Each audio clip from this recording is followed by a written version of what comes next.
नमस्कार मित्रांनो, आपल्या पाटील हब या यूट्यूब चॅनलवर तुमचं मी मनपूर्वक स्वागत करतो। मित्रांनो, आज आपण महाराष्ट्र लोकसेवा आयोग अर्थात MPSC पूर्व परीक्षेबाबत आलेली महत्त्वाची अधिकृत माहिती जाणून घेणार आहोत।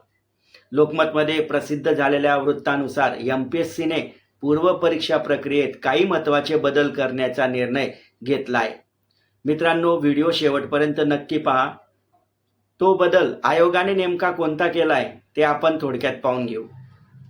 मित्रांनो नमस्कार, महाराष्ट्र लोकसेवा आयोगाच्या सर्व आगामी पूर्व परीक्षा आता संगणक आधारित म्हणजेच CBT पद्धतीने घेण्याचा निर्णय आयोगाने घेतलेला आहे। लोकमतमध्ये प्रसिद्ध झालेल्या वृत्तानुसार परीक्षा प्रक्रियेतील विलंब कमी करणे आणि भरती प्रक्रिया वेळेत पूर्ण करणे हा या निर्णयामागील मुख्य उद्देश असल्याचे सांगण्यात आले आहे। मित्रांनो, आयोगाचे जे अध्यक्ष आहे विवेक भीमनवार यांनी पत्रकार परिषदेमध्ये सांगितले की पूर्व परीक्षा झाल्यानंतर 21 दिवसाचा आत निकाल जाहीर करण्याचे नियोजन करण्यात आले आहे। मित्रांनो, तसेच ज्या वर्षी परीक्षा होईल त्या वर्षात संबंधित भरती प्रक्रिया पूर्ण करण्याचे उद्दिष्ट आयोगाने निश्चित केलेले आहे। मित्रांनो, त्या संबंधीची बातमी आपण आपल्या बाजूच्या स्क्रीनवर पाहू शकतोय। या बदलामुळे उमेदवारांना निकालासाठी अनेक महिने प्रतीक्षा करावी लागणार नाही आणि भरती प्रक्रियेतील अनिश्चितता कमी होण्यास मदत होणार आहे। खरंच चांगला निर्णय आयोगाने घेतलेला आहे मित्रांनो। मात्र येथे एक महत्त्वाची बाब लक्षात घेणे आवश्यक आहे।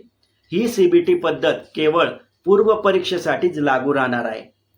मित्रांनो, राज्यसेवा गट अ, गट ब आणि गट क च्या मुख्य परीक्षांच्या स्वरूपात अद्याप कोणताही बदल करण्यात आलेला नाहीये। मुख्य परीक्षा पूर्वीप्रमाणे पारंपरिक पद्धतीने होणार असल्याचे वृत्तात नमूद करण्यात आलेले आहे। मित्रांनो, या पूर्व परीक्षेचा निकाल आणि त्यानंतरच्या टप्प्यामध्ये मोठा विलंब होत असल्याने उमेदवारांना अनेक अडचणींचा सामना करावा लागत होता। मात्र आता आयोगाने पूर्व परीक्षेचा निकाल 21 दिवसात जाहीर करण्याचे उद्दिष्ट ठेवले आहे। मित्रांनो, लोकमतमधील वृत्तानुसार नुकताच जाहीर झालेला राज्यसेवा पूर्व परीक्षेचा निकाल अवघ्या 22 दिवसात प्रसिद्ध करण्यात आला असल्याची माहिती देण्यात आली आहे। मित्रांनो, याशिवाय मुलाखत असलेल्या पदांची निवड प्रक्रिया सुमारे 9 ते 11 महिन्यात तर केवळ लेखी परीक्षा असलेल्या पदांची प्रक्रिया 6 ते 7 महिन्यात पूर्ण करण्याचे लक्ष्य आयोगाने ठेवले आहे। मित्रांनो, या निर्णयामुळे उमेदवारांच्या करिअरमधील अनिश्चितता कमी होण्यास मदत होईल असे आयोगाकडून सांगण्यात आले आहे। मित्रांनो, ही माहिती लोकमतमध्ये प्रसिद्ध झालेल्या वृत्तावर आधारित आहे। आपण बाजूच्या स्क्रीनवर ते वृत्तपत्र सुद्धा पाहू शकतोय। व्हिडिओमध्ये कोणताही अंदाज किंवा अफवा किंवा अपूर्ण माहिती देण्यात आलेली नाहीये। कारण मित्रांनो, मला एका व्हिडिओमध्ये सतत कमेंट्स आले आहे की सर, केंद्र प्रमुखाची भरती तर सुरू आहे, मग तुम्ही जो व्हिडिओ बनवला आहे तो स्थगिती संदर्भात आहे। तर मित्रांनो, मी जो तो व्हिडिओ बनवलेला आहे तो पेपरचा कात्रणावरच बनवलेला आहे।